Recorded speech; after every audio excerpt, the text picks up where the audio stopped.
Sveiki, kaip jums tokia idėja, kad jums rinka sumokėtų leasingą? Įsivaizduok, kad tu išleidi 1000 eurų. Tu juos ar taip išleidi.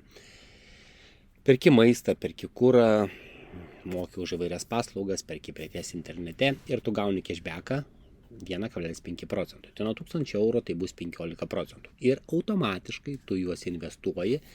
Jeigu norėsi sužinoti, kaip tai padaryti, peržiūrėk pilną video.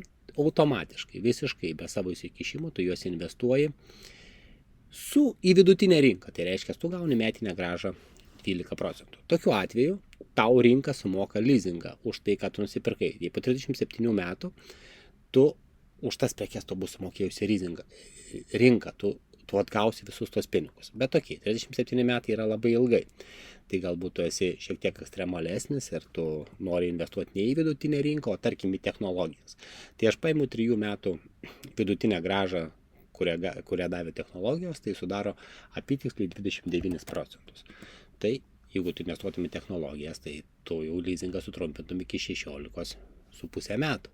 O galbūt tu esi visai ekstremalus ir tu nori investuoti į bitkoiną, pavyzdžiui.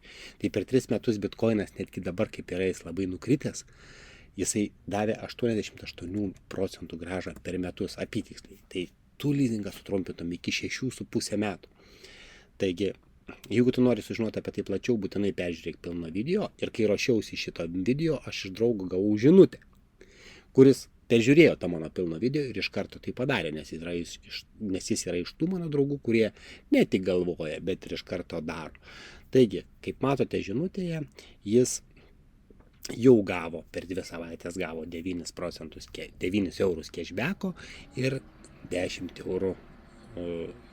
eurų softbalinus arbatpinigius savo. Taigi nesnausk ir padaryk tai dabar, nes jeigu nepadarysi to dabar, greičiausiai to nepadarysi niekada.